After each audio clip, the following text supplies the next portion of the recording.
Hello everybody, it is Miss Garavelli. So I am doing something a little bit different just to see how it works. I am going to make a video of myself reading this chapter. The plan is that we will read all of 11 together, but you know how plans go. Sometimes it happens, sometimes it doesn't. And I know some people would like to go back and be able to read it again or listen to it again. So I'm just going to read it and talk about my notes and see if this hopefully helps anybody. Okay, so chapter 11. We know we just had some really big things happen with Dally and with Johnny. So just remember that where we are in the story. I had to stay in bed a whole week after that. That bugged me. I'm not the kind that can lie around looking at the ceiling all the time. I read most of the time and drew pictures. One day, I started flipping through one of Soda's old yearbooks and came across a picture that seemed vaguely familiar. Not even when I read the name Robert Sheldon did it hit me who it was. And then I finally realized it was Bob. I took a real good long look at it. The picture didn't look a whole lot like the Bob I remembered, but nobody ever looks a whole lot like his picture in a yearbook anyway. He had been a sophomore that year. That would make him about 18 when he died. Yeah, he was good looking even then, with a grin that reminded me of Soda's, a kind of reckless grin. He had been a handsome black-haired boy with dark eyes, maybe brown like Soda's, maybe dark blue like the Shepherd boys. Maybe he'd had black eyes, like Johnny. I had never given Bob much thought. I hadn't had time to think. But that day, I wondered about him. What was he like? I knew he liked to pick fights, had the usual sock belief that living on the west side made you Mr. Super Tough, looked good in dark wine-colored sweaters, and was proud of his rings. But what about the Bob Sheldon that Cherry Valance knew? She was a smart girl. She didn't like him just because he was good-looking. Sweet and friendly, stands out from the crowd. That's what she had said. A real person, the best buddy a guy ever had, kept trying to make somebody stop him.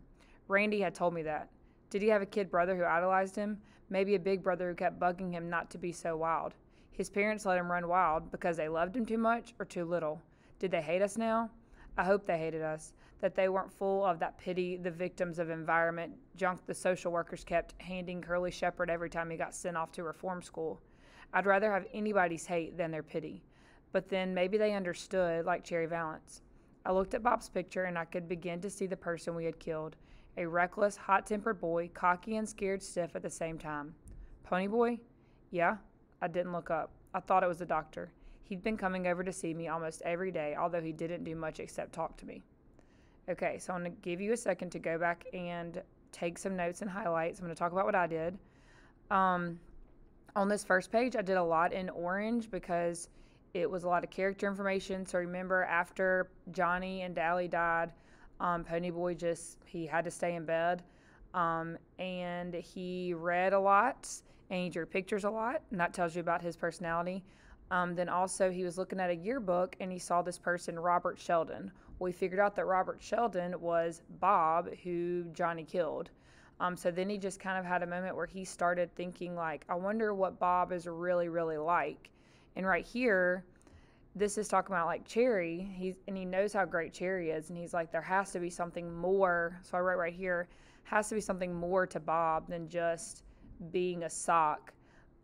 If Cherry actually likes him, because Cherry really thinks about like the person and not just how they are on the outside. And then right here, I put Ponyboy would rather the socks hate him than pity him. So he's thinking right here about Bob's parents. So Bob's parents just, they lost their son. And so he's starting to think, he's like, I wonder if Bob's parents hate us or if they pity us. And he's like, I'd rather them hate us because I don't want anybody feeling sorry for me. Okay, now at the bottom, so this is, I think, Derry talking to him, and let's see who's here. There's a guy here to see you, says he knows you. Something in Derry's voice made me look up, and his eyes were hard. His name's Randy. Yeah, I know him, I said. You want to see him? Yeah, I shrugged. Sure, why not? A few guys from school had dropped by to see me. I have quite a few friends at school, even if I am younger than most of them and don't talk much. But that's what they are, school friends, not buddies. I had been glad to see them, but it bothered me because we live in kind of a lousy neighborhood and our house isn't real great. It's run down looking and everything, and the inside's kind of poor looking too, even though for a bunch of boys we do a pretty good job of house cleaning. Most of my friends at school come from good homes, not filthy rich like Socks, but middle class anyway. It was a funny thing. It bugged me about my friends seeing our house, but I couldn't have cared less about what Randy thought. Hi, Ponyboy. Randy looked uncomfortable standing in the doorway. Hi, Randy, I said. Have a seat if you can find one. Books were lying all over everything. He pushed a couple off a chair and sat down. How are you feeling? Cherry told me your name was on the school bulletin. I'm okay. You can't really miss my name on any kind of bulletin. He still looked uncomfortable, although he tried to grin. Want to smoke? Offered him a weed, but he shook his head. No thanks. Ponyboy, one reason I came here was to see if you were okay. But we gotta go see the judge tomorrow. Yeah, I said, lighting a cigarette. I know. Hey, holler if you see one of my brothers coming. I'll catch it for smoking in bed. My dad says for me to tell the truth and nobody can get hurt. He's kind of upset about all this. I mean, my dad's a good guy and everything, better than most, and I kind of let him down being mixed up in all this. I just looked at him. That was the dumbest remark I ever heard anyone make. He thought he was mixed up in this. He didn't kill anyone. He didn't get his head busted in a rumble. It wasn't his buddy that was shot down under a streetlight. Besides, what did he have to lose? His old man was rich. He could pay whatever fine there was for being drunk and picking a fight. I wouldn't mind getting fined, Randy said, but I feel lousy about the old man, and it's the first time I've felt anything in a long time. The only thing I'd felt in a long time was being scared stiff. I put off thinking about the judge and the hearing for as long as I could. Soda and Derry didn't like to talk about it either, so we were all silently counting off the days while I was sick, counting the days that we had left together. But with Randy sticking solidly to the subject, it was impossible to think about anything else. My cigarette started trembling. I guess your folks feel kind of awful about it too. My parents are dead. I live here with just Derry and Soda, my brothers. I took a long drag on my cigarette. That's what's worrying me. If the judge decides that Derry isn't a good guardian or something, I'm liable to get stuck in a home somewhere. That's the rotten part of this deal.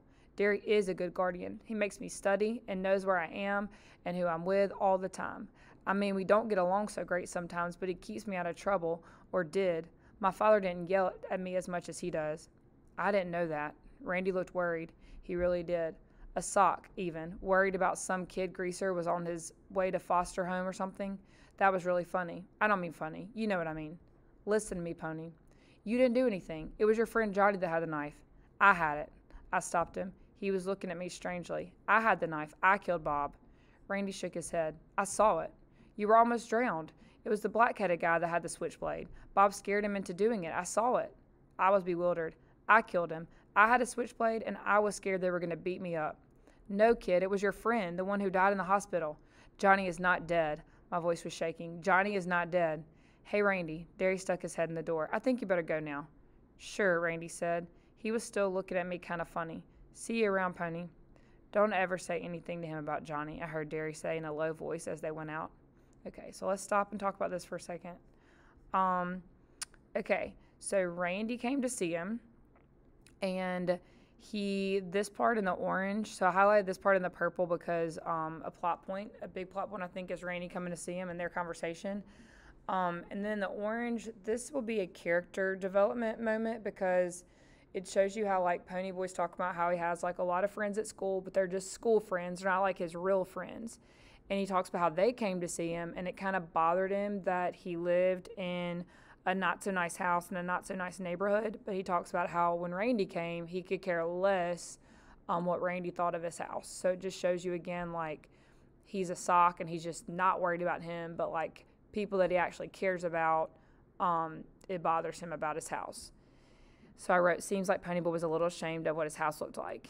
And then right here, he offers Randy a cigarette because he says that Randy looks like super uncomfortable.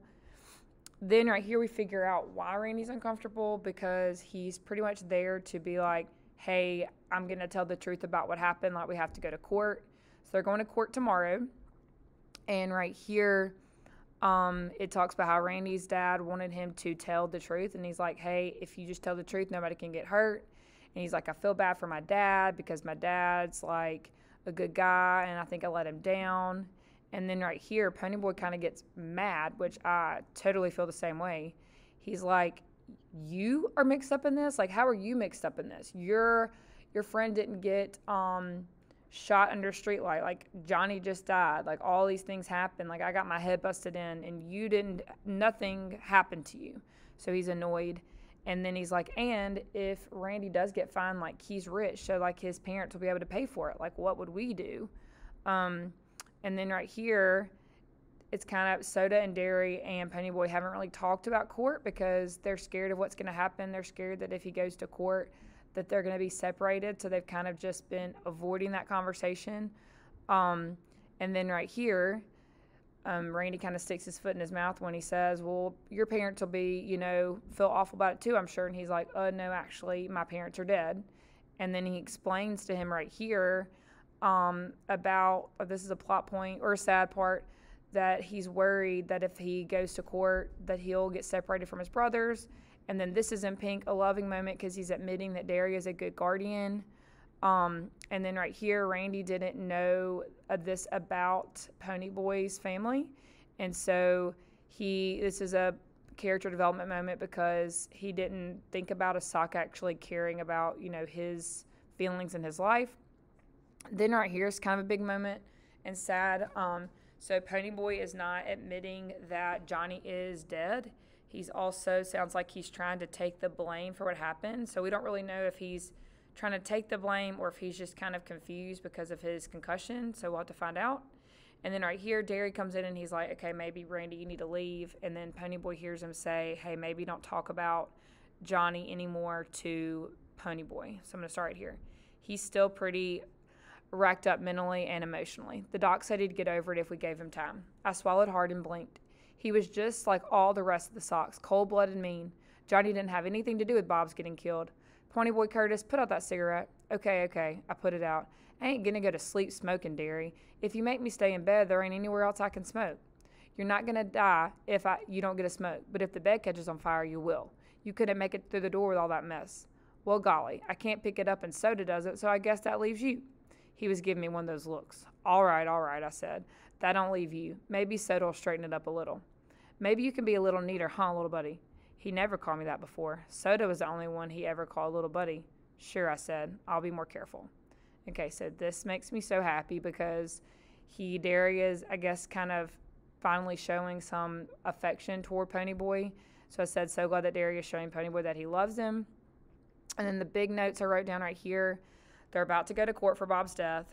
Randy came to visit Ponyboy, and Ponyboy can't admit Johnny is dead.